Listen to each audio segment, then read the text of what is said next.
La voix cassée de l'ami Bono, One, U2.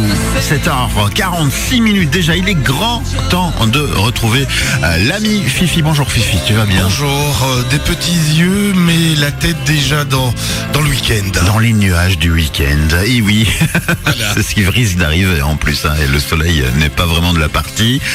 Merci à toi de nous rejoindre. Pop culture, que nous proposes-tu aujourd'hui? Alors aujourd'hui des cheveux, beaucoup de cheveux, de longs cheveux, ça te changera, hein. Même des permanentes dignes d'un grand designer capillaire, Jean-Louis David peut aller se recoiffer. Il y aura également des faux pantalons en cuir, des guitares rock, très rock, un coup de synthé devenu légendaire, immortel. Quel beau programme, hein, Ben. Qui ne connaît pas ce mouvement de synthétiseur emblématique, percutant, venant d'un Yamaha des années 80, tout simplement, hein. Le groupe Europe, bien sûr. Vous le savez, eux ne nous apportent pas la monnaie unique, ni un faux rassemblement de pays pour se paraître faussement solidaires et unis. Mais ici, on parle d'un groupe allemand chevelu, très chevelu, qui avec un titre et un morceau glam rock nous laisse une empreinte indélébile d'un hymne devenu incontournable et encore connu de tous.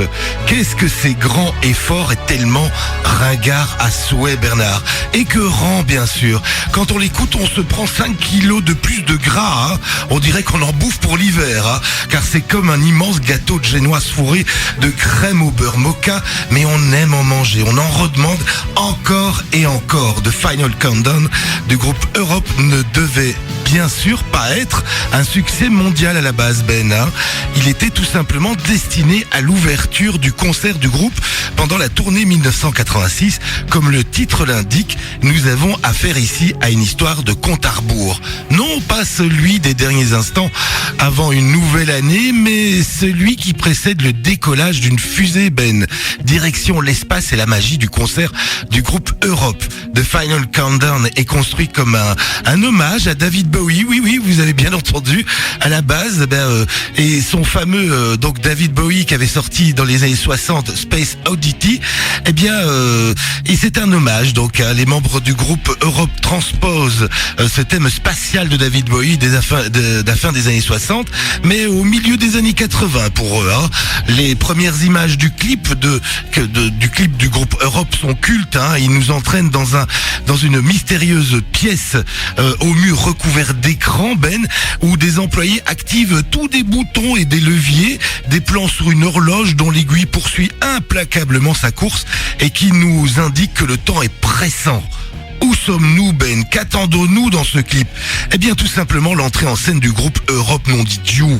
Et ce suspense est intenable et élevé. Nous ne sommes pas dans un centre spatial et aérospatial, mais bien dans un camion, Ben, de la régie d'une chaîne de télévision qui s'apprête à filmer le concert du groupe Europe.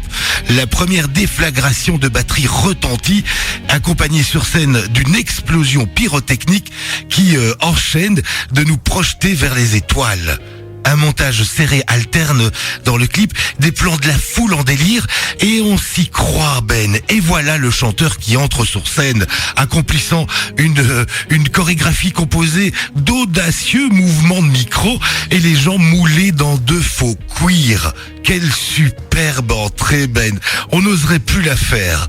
Morceau, comme je vous le dis au début de cette chronique, Ben, qui a été écrite pour devenir uniquement l'ouverture des concerts de la tournée 1986 d'Europe, mais le succès de cette ouverture et l'entrée fut un tel succès auprès des fans et du public que lors du concert qu'ils décident de la sortir en 45 tours. Et là, Ben, c'est la bonne idée au bon moment, car la consécration est ultime, cela devient un tube planétaire. Le titre atteint la première place dans les hit parades dans 25 pays en même temps et rafle au passage un disque d'or aux États-Unis. Je le dis bien aux États-Unis car c'est très très rare d'avoir un disque d'or aux États-Unis.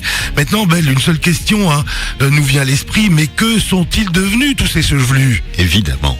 Et ils ont moins de cheveux, peut-être. Ils ont moins de cheveux, mais bon, ce tube de Final Countdown squatte encore toutes les compétitions sportives, hein, dans les stades surtout. Cela devient un hymne au sport du gagnant. Hein.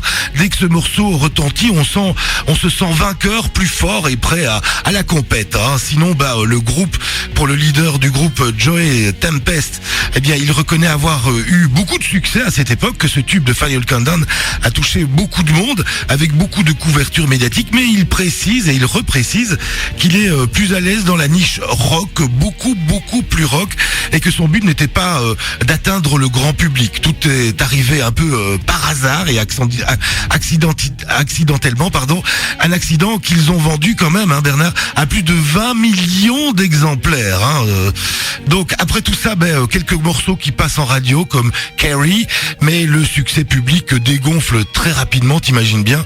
En 1992, le groupe fait une petite pause, hein, pas de séparation officielle. Par contre, en 2003, 11 ans après, ils annoncent une réanimation, hein, officielle cette fois. Ils se reforment et depuis 2003, le groupe Europe a réalisé quand même 5 albums, plus confidentiels, mais avec un retour aux sources marquées vraiment vers le rock, le heavy metal, qui plaît évidemment et forcément à des fans avertis. Mais oui. Voilà. Quelle histoire. Quelle histoire. Moi, tu m'as donné encore une fois l'envie d'aller revoir ce clip. Je vais aller. Il est formidable. Oui, j'imagine. Expliquer comme tu l'as expliqué. Maintenant, il va même reprendre plus de saveur. Voilà, il a pris de la poussière, mais voilà, il suffit d'aller le voir sur YouTube. Vous balayez un petit peu devant et vous dépoussiérez et vous verrez, c'est glam rock. Bon, on va déjà se l'écouter avant d'aller le revoir sur Internet. Et pour le reste, tu reviens tout à l'heure entre midi et 14h pour clôturer la semaine. Voilà, pour le dernier jour de la semaine, entre midi et 14h. Et semaine prochaine, jeudi, vendredi, pour une rubrique dans le Morning Buzz. Tout à fait. Allez, c'est reparti. On écoute. Splendide. On attend le coup de synthèse. Oui, il y a des mouvements de vagues. Il est où ?